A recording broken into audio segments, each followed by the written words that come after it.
Bonsoir. Bienvenue à toutes et tous. Merci d'être ici à cette soirée organisée par Mediapart et Attac et les liens qui libèrent. Attac, organisation que vous connaissez, qui aura bientôt 20 ans, organisation internationaliste et de solutions alternatives au libéralisme destructeur. Les liens qui libèrent, l'éditeur de l'édition française qui fait notre rencontre de ce grand livre de Yanis Varoufakis. Merci Yanis Varoufakis d'être là avec nous. C'est une soirée assez exceptionnelle puisque nous recevons plusieurs personnes en une. Un universitaire qui est devenu ministre et qui a fini lanceur d'alerte. Ministre en janvier 2015 et 6 mois après, lanceur d'alerte sur l'absence profonde de démocratie dans l'Union européenne. Yanis Varoufakis est un personnage de tragédie, et ça tombe bien, la tragédie a été inventée en Grèce, tout comme la démocratie. C'est un vaincu victorieux. Il a été défait, mais avec ce livre, il montre le chemin de la victoire, en mettant au cœur du débat public, pour ceux qui prendront le relais, 2 questions. La première, c'est celle qui était au cœur de sa mission de ministre de l'économie, renégocier, réduire, voire remettre en cause une dette publique insoutenable que n'ont pas contracté les peuples, que l'on utilise pour mettre à genoux les peuples, et qui, dans le cas de la Grèce, 2 ans et demi après son départ, et après qu'il n'y ait pas réussi sa mission, qu'il ait été rejeté, eh bien, elle est toujours là. La Grèce, aujourd'hui, a une dette publique qui monte à près de 180% de son produit intérieur brut. Ce qui signifie toutes les médecines que vous connaissez qui ont des conséquences dramatiques pour tous les plus fragiles, pour les retraités, pour les jeunes, pour l'emploi, pour la fierté aussi du peuple, tous les biens qui sont vendus à l'encan. Et la deuxième question, au-delà de cette question d'économie, c'est évidemment la question démocratique. Yanis Varoufakis est le premier insider qui, à la fois en tant que témoin et aussi en tant que lanceur d'alerte qui, comme le majordome de l'affaire Bettencourt, met son petit magnétophone, nous a fait découvrir la boîte noire qui nous opprime, cet Eurogroupe qui gère la monnaie commune, cet Eurogroupe qui n'a aucune référence légale et où se fait la partie de bras de fer, où l'on tord le bras des plus faibles pour imposer des politiques économiques antisociales. Le livre de Varoufakis est un livre empreint d'une violence profonde, derrière l'humour, derrière l'ironie, derrière l'élégance, une violence symbolique qui est celle, par exemple, du double langage, des gens qui vous disent quelque chose en face et qui après disent le contraire en public, et c'est le cas notamment des Français dans ce livre, et puis d'une violence concrète, celle derrière tous ces mots, des politiques subies par les peuples.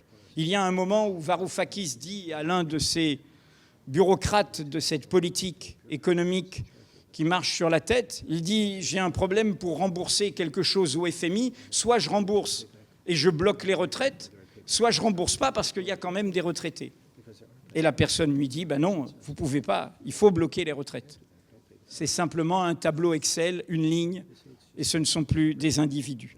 Voilà ce dont on va parler autour de ce héros, car c'est un héros, se battre contre, qui est accompagné d'autres héros tragiques, d'autres héros défaits avec lesquels il va se séparer. Évidemment, on pense à Alexis Tsipras, puisqu'il était en politique dans ce gouvernement avec Tsipras. Il y a des méchants, d'authentiques méchants, notamment le ministre des Finances allemand, M. Schäuble. Et puis il y a des lâches, et nous allons aussi les voir en la personne des représentants français, notamment Michel Sapin et Pierre Moscovici. Notre moment va se passer entre 3 temps. Un premier temps avec ma consoeur Amélie Poinceau, qui a suivi la crise grecque de près, puisqu'elle a été la correspondante de Mediapart en Grèce. Elle couvre à peu près toutes les dimensions de la crise européenne et des débats européens. C'est elle qui, après avoir rendu compte la première en mai 2017 du livre anglais, de l'édition originale du livre de Varoufakis, va mener ce premier moment d'information, de questionnement de Yanis Varoufakis.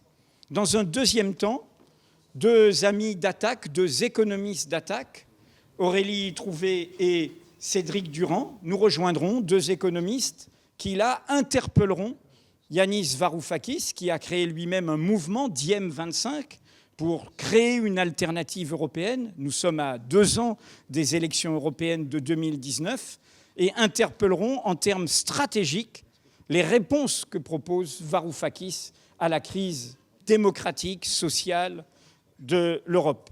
Et enfin, dans un dernier temps, nous recevrons le cinéaste Costa Gavras, président de la Cinémathèque française, qui est né grec et qui est aussi français, et qui est une grande figure du cinéma qui pose les questions politiques.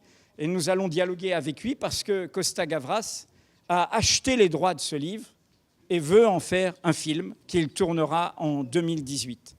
Voilà, je cède la parole pour la première question à Amélie Poinceau. Bonsoir à toutes et à tous. Bonsoir Yanis. Alors merci pour cet ouvrage qui est une plongée, on l'a dit, dans les rouages de Bruxelles et cette opacité que vous décrivez si bien qui entoure en fait les réunions de l'Eurogroupe. Et donc vous retracez là dans cet ouvrage ce bras de fer qui a opposé Athènes et Bruxelles entre janvier et juillet 2015. Alors pour commencer, moi je voudrais vous poser une question à propos des remerciements, puisque ça m'a amusé. Vous remerciez à la fin de votre ouvrage Christine Lagarde, la directrice du FMI, à qui vous dites vous devez le titre de votre ouvrage, Conversation entre adultes. Est-ce que vous pouvez nous raconter le contexte en fait de cette phrase que Christine Lagarde a dite?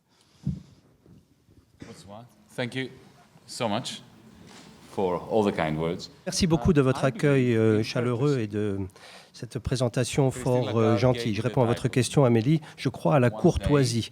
C'est Christine Lagarde, en effet, qui m'a donné le titre de cet ouvrage. Elle sortait d'une réunion à laquelle je ne participais pas.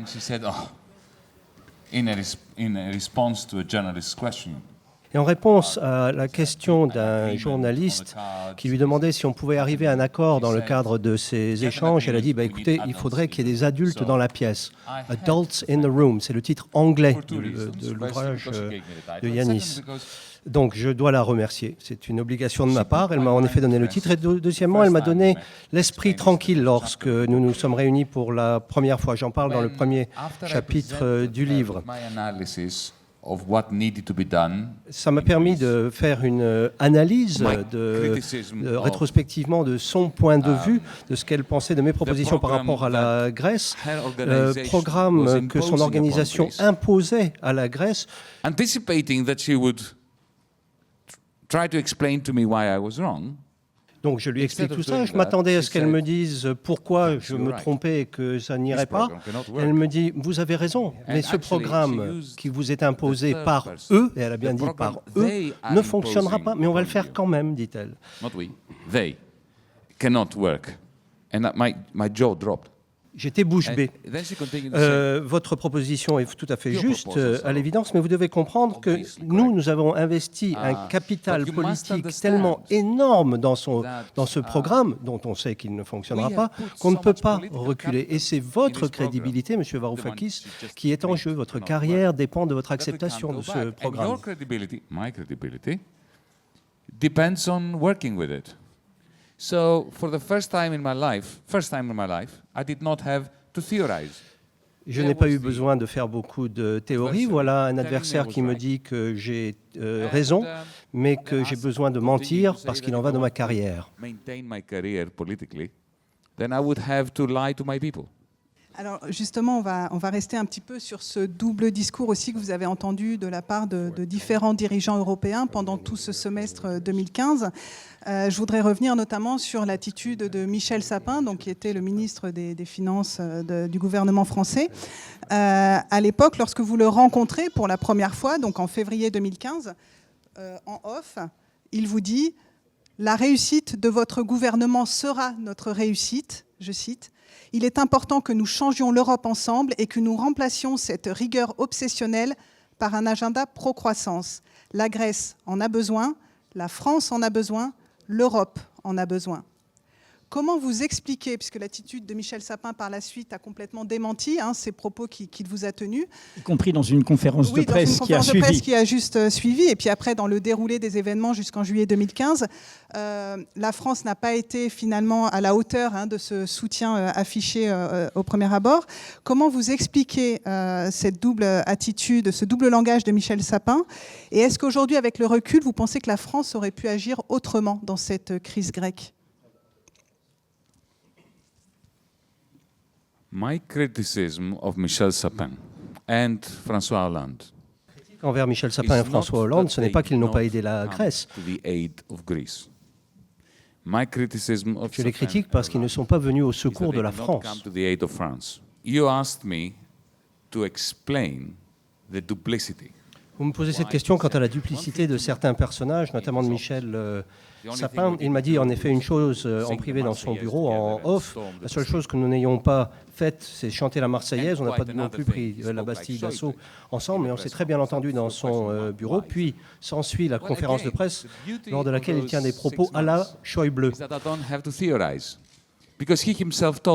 Ce qui était formidable dans cette période de 6 mois pendant laquelle j'étais ministre des Finances, c'est que je n'ai pas eu à travailler beaucoup mes théories, parce que les gens m'expliquaient les choses carrément en direct. Il m'a dit...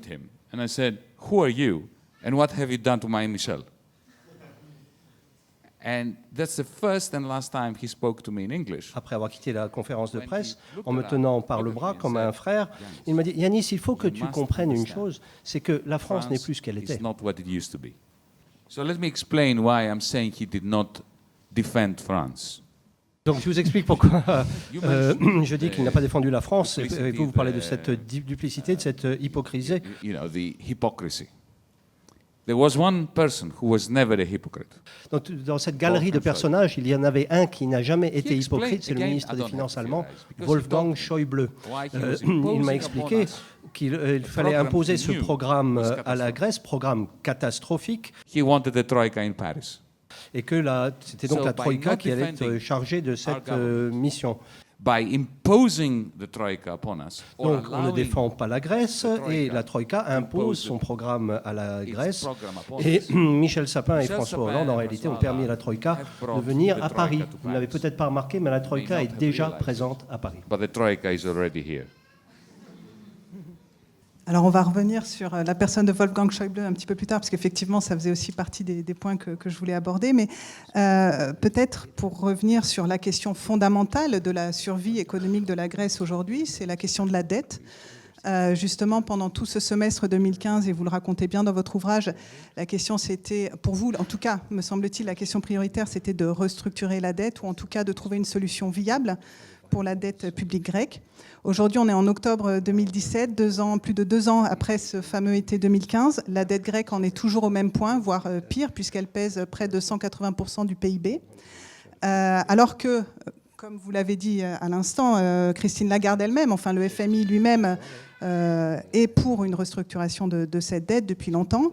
Est-ce que cette dette a des chances d'être restructurée ou allégée un jour? It will be. Ah oui, elle le sera, parce qu'une dette impayable est forcément remboursée. La question n'est pas de savoir si cette dette va être restructurée, la question est de savoir si elle sera restructurée avant ou après la mort de la Grèce. Let me give you an example. General Motors. Un exemple, le fabricant automobile américain General Motors. In 2009, it collapsed. En 2009, General Motors s'effondre avec une dette colossale. Si on avait imposé à General Motors un programme un petit peu comme celui qu'on a imposé à la Grèce de repayer une dette en empruntant de l'argent en plus, General Motors n'existerait plus et sa dette aurait été oubliée. So it was post-mortem restructuring Donc c'est une restructuration that we are post-mortem. facing in Greece, not pre-mortem restructuring. Donc nous sommes face à une restructuration post-mortem. Because if General Motors was not given that, it would have died, and just like Greece. In Greece now, we have a constant exodus. En Grèce, à l'heure actuelle, on assiste à un exode massif de dizaines, voire de centaines de milliers de jeunes qui quittent la Grèce. Et lorsque cette désertification sera totalement achevée, à ce moment-là, on pourra envisager la restructuration de la dette. Mais il sera trop tard. But allow me to say, since we are in Paris, that Greece is not the issue. Mais nous sommes à Paris, donc permettez-moi de dire que bon, la Grèce, c'est un problème, mais qui touche surtout les Grecs, finalement. Vous êtes en France, ce qui vous préoccupe, c'est la France. Après 7 ans, on est face à un échec patent de résolution d'un problème, somme toute, assez petit. La Grèce, petit pays, petite dette à l'échelle européenne, et on n'a pas su résoudre ce problème en adoptant une méthode rationnelle, cartésienne ou humaine. Donc vous avez des raisons de vous inquiéter, vous, Français, parce que la France, dans la zone euro, n'est pas tenable avec l'architecture actuelle de la zone euro. Et on est dans le déni parce qu'on a refusé de traiter ce problème et de même envisager de le résoudre et de restaurer, de remettre en place une bonne architecture de l'euro qui ferait de la France un pays soutenable au sein de cette zone euro. Juste une précision en écho à un dialogue qu'il va y avoir tout à l'heure avec nos amis d'Attac. Attac, dans ce contexte, avait lancé un grand appel international à l'audit public citoyen de la dette. Parce que cette dette dont on parle, il faudrait déjà savoir de quoi elle est constituée, qui l'a contractée. Quand un particulier négocie une dette, eh bien parfois il y a des créanciers discutables, tout ça peut se revoir. Mais pour ça, il faudrait, et on est au cœur, on va y venir, de la question démocratique, avoir la transparence sur le contenu de la dette. En l'occurrence, en Grèce, il s'agissait d'abord aussi de sauver des banques allemandes et des banques françaises. À toi, Amélie. Oui, alors je voulais rebondir aussi sur le personnage de Wolfgang Schäuble, qui est donc un des personnages centraux de ce livre. Et puis, on se souvient bien, pendant ces premiers mois de l'année 2015, de l'affrontement qui s'est joué entre vous et le ministre des Finances allemand. Aujourd'hui, donc, Wolfgang Schäuble n'est plus ministre des Finances. Il ne fera pas partie du prochain gouvernement puisqu'il a pris la tête du Bundestag allemand. Est-ce que vous pensez que ce retrait de cette personne qui était quand même centrale dans la gestion du dossier grec et qui a effectivement bloqué toute négociation sur la restructuration de la dette et qui a prôné un agenda austéritaire jusqu'au bout, est-ce que vous pensez que son retrait de l'Eurogroupe puisse ouvrir un espace possible pour une réorientation justement des politiques européennes? No. Why? Pourquoi? It's actually going to get worse. Ça va empirer en réalité. Schäuble is out. Schäublism is stronger than ever. N'étant plus ministre des Finances, Wolfgang Schäuble a plus de pouvoir que jamais. Did you see what happened in the German elections? Vous avez vu l'issue des élections allemandes. The Free Democratic Party returned to parliament with 13% of the vote and secured the finance ministry from Schäuble. Le Parti libéral. A eu 10% des votes et a donc eu le ministère des Finances.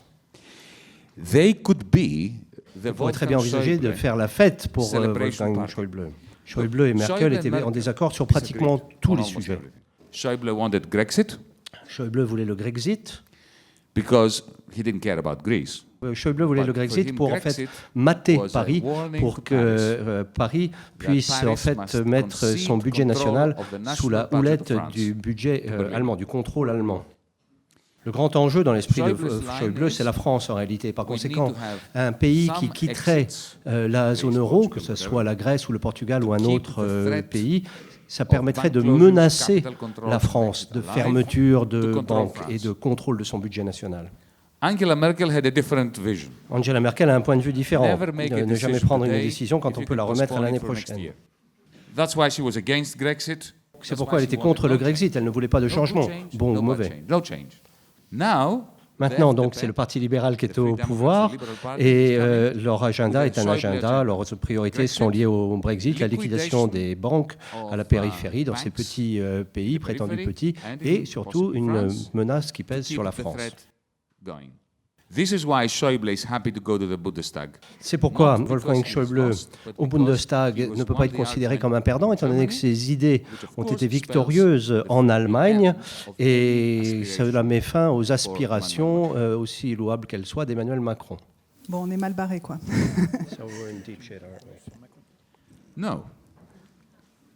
We have a very good chance, a fantastic, a magnificent opportunity to turn Europe around. Non, nous avons au contraire un champ de possibles absolument extraordinaire, des opportunités formidables qui s'offrent à nous si nous, démocrates européens, agissons de façon transnationale pour prendre des mesures liées à ce qu'il faut faire pour réparer l'Europe.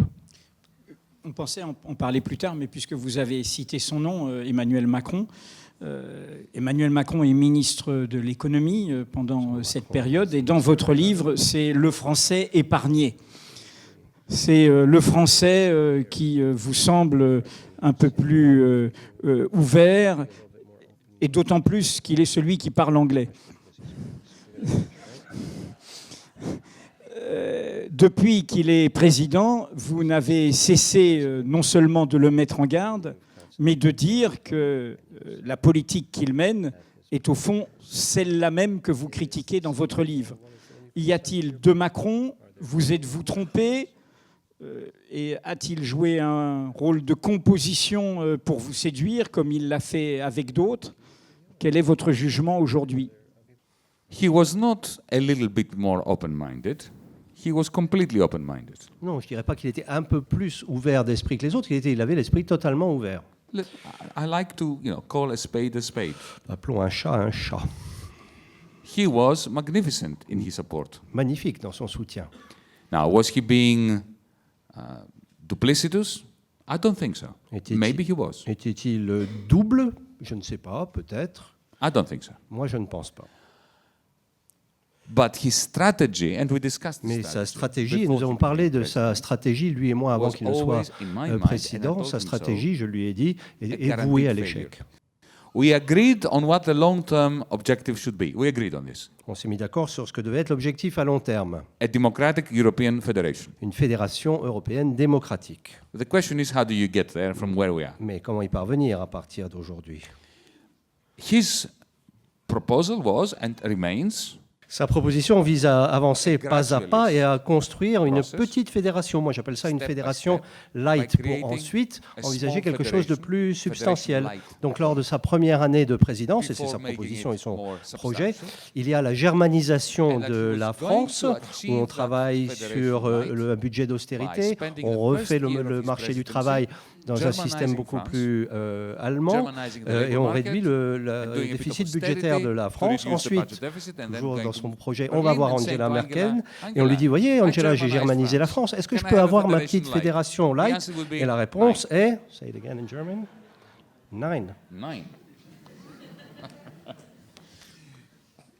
You see, Merkel has her own constraints. Angela Merkel a un certain nombre de contraintes pour opérer. C'est la responsable européenne la plus puissante, mais c'est aussi la plus inerte. Politician in Europe. She's a true small c conservative. C'est une conservatrice, très conservatrice, elle n'aime pas le changement. Il faut que, si Macron n'a pas une menace cachée à brandir et qui pourrait inquiéter Angela Merkel le moment venu, Macron aura une politique qui sera aussi inefficace que celle de François Hollande avec son pacte de croissance qui est, il faut bien le dire, une farce. Une blague, pas très drôle. Et Emmanuel Macron va gaspiller son capital politique dans son effort de germanisation de la France, notamment s'agissant du marché du travail, sans arriver à un budget européen commun permettant de rétablir une bonne situation et de réduire le déficit et de donner une soutenabilité aux États que sont la France, l'Italie, l'Espagne, tous ces États prétendument périphériques. Alors, je voudrais revenir aussi sur le contenu de cet ouvrage et de ce qu'il raconte aussi de l'exercice du pouvoir. Vous racontez avec un certain art de la mise en scène ces réunions donc très opaques de l'Eurogroupe. En fait, ce livre finalement révèle les jeux de posture qu'il peut y avoir, comme on l'a vu notamment avec Schäuble, mais en tout cas de manière générale entre les différents dirigeants européens. Donc à ce titre, c'est vraiment un livre très riche, mais en même temps, par votre rôle d'outsider, par le fait que vous êtes un universitaire qui découvre un petit peu les rouages du pouvoir européen, vous semblez parfois avoir une attitude un petit peu naïve sur ce pouvoir et sur les mécanismes qui se jouent à Bruxelles. Et notamment, on se demande en fait si vous aviez bien pris la mesure, avant de prendre le poste de ministre des Finances, dans un moment aussi critique pour la Grèce, si vous aviez bien pris la mesure de la nécessité de construire des alliances au niveau européen afin de résoudre une crise, et si au final vous n'avez pas péché un petit peu par naïveté et par peut-être manque d'expérience et de connaissance de l'Union européenne. Thank goodness I didn't have any political experience. Because you know what they mean by political experience. To have sold out and to have become an insider. Ça veut dire vendre son âme et devenir un insider. But let me answer more seriously your question. Mais je vais répondre à votre question plus sérieusement. I knew, I had no doubt. Oui, je savais, je n'avais aucun doute sur le fait que les alliances politiques dans l'Eurogroupe sont impossibles. Impossible. J'ai tenté, je me suis cassé les dents. D'ailleurs, Michel Sapin en est la parfaite illustration du fait qu'on peut être en accord sur un sujet dans un bureau, et puis après, dès qu'il s'agit de parler en public, il n'y a plus personne. Donc il existe 3 groupes, à mon avis, de pays, ou plutôt de ministres des Finances au sein de l'Eurogroupe. Je vais vous expliquer.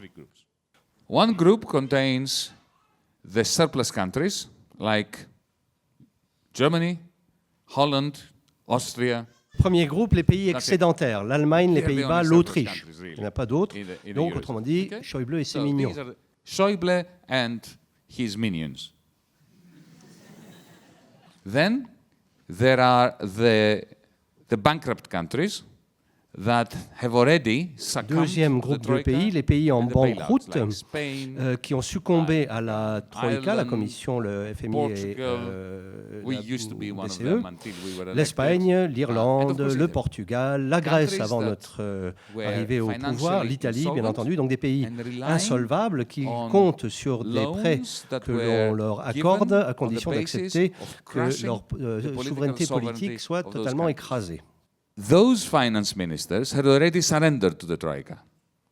And once they had surrendered, ces ministres des Finances avaient déjà rendu les armes à la Troïka. Impossible pour moi d'envisager quelque alliance que ce soit avec eux, parce qu'ils étaient déjà, quand je suis arrivé, les vassaux de Schäuble. The Schäuble group. And those were the worst enemies of Greece. Why? Et en fait, c'était les pires ennemis de la Grèce, ces gens-là, parce qu'ils avaient peur que si la Grèce se voit accorder une entente avec la Troïka,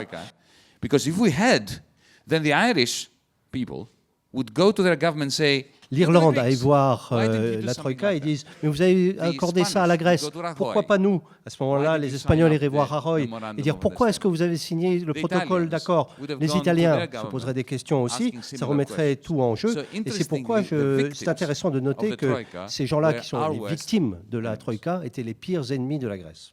And the third group contained one country, France. Troisième groupe, un seul pays, la France. And what is that group? Mentality. La Troïka ne nous a pas encore été imposée à nous, Français, donc on ne va pas se mettre le Schäuble à mal, à dos, parce que sinon on va nous imposer la Troïka. Because he will. And that explains Sapin's behavior. D'où le comportement de Sapin. Now, I knew all that. Still, Days after I became finance minister, I came to Paris to talk to Sapin. I went to Rome to talk to. Donc je savais bien que mes tentatives d'alliance étaient vouées à l'échec et évidemment cela m'a été confirmé lors de ma visite à Paris avec Michel Sapin, à Rome avec Padoan, avec les sociodémocrates allemands. J'ai essayé de parler à tous les gens à qui j'aurais pu parler pour que soit vaguement envisageable une alliance, mais je savais bien que c'était voué à l'échec. So, who were my potential allies? Donc, qui pouvaient être mes alliés dans ces circonstances? Un homme et une femme. L'homme, c'est Mario Draghi, et la femme, c'est Angela Merkel. Donc voilà la cible de toutes mes attentions pour envisager, pas vraiment une alliance, mais un accord, une entente. Mario Draghi is a smart man. He is two words to describe him, to understand Mario Draghi. Goldman Sachs. No, I'm not saying this disparagingly. Oh non. No. Mario Draghi est un homme intelligent. En 2 mots, pour le décrire, Goldman Sachs. Mais ce n'est pas péjoratif. No, seriously. Goldman Sachs has very clever people in it. Il y a des gens très intelligents qui travaillent chez Goldman Sachs. They understand debt. Ils comprennent They ce que c'est que understand la dette. macroeconomics. Ils comprennent la macroéconomie, Unlike Sapin and Schäuble. contrairement à Sapin ou Schäuble. And he wanted to save the euro. Et Mario Draghi voulait sauver l'euro. And he understood that, remember, Donc moi I j'ai became a été minister in February nommé 2015, ministre des Finances en février quantitative easing, the purchase of more than 2015. 1 trillion Alors euros est arrivé l'assouplissement government debt monétaire, began 4 1000 weeks later. milliards d'euros de dette publique, 4 semaines plus tard. So I had one important bargaining chip with Mario Draghi. Donc About j'avais 30 eu billion un euros argument à of faire debt valoir à Mario that the Draghi, European Central Bank owned une sorte my de debt, 1 jeton à jouer au which if casino, I had haircut, 30 milliards d'euros détenus the par la, quantitative easing par la program that BCE saved en dette Italy in the publique end and helped grecque. France Si would not have j'acceptais happened. une réduction de cette For l'Italie. dette, la mesure d'assouplissement monétaire permettrait à l'Italie et la France de s'en sortir, mais ça n'allait pas se passer comme ça. So I had a very pragmatic alliance in my head. J'ai dit à Mario Message Draghi, to ne Draghi fermez is, pas les banques don't close my grecques, banks et moi je ne down, réduirai and pas, I'm je ne not ferai going pas to de haircut haircut those bonds. aux He obligations understood grecques. it. We talked about it, and I was convinced. Donc j'étais he would call convaincu qu'il irait voir Angela and say, Merkel et dire ne les "Don't push them, we poussez have a pas dans problem." ces retranchements-là. Nous avons un that problème, was il faut le résoudre. alliance En réalité, I had in tout ça, mind. ça s'est The effondré reason why it pour broke une down, raison assez and this is a tragique. truly tragic reason.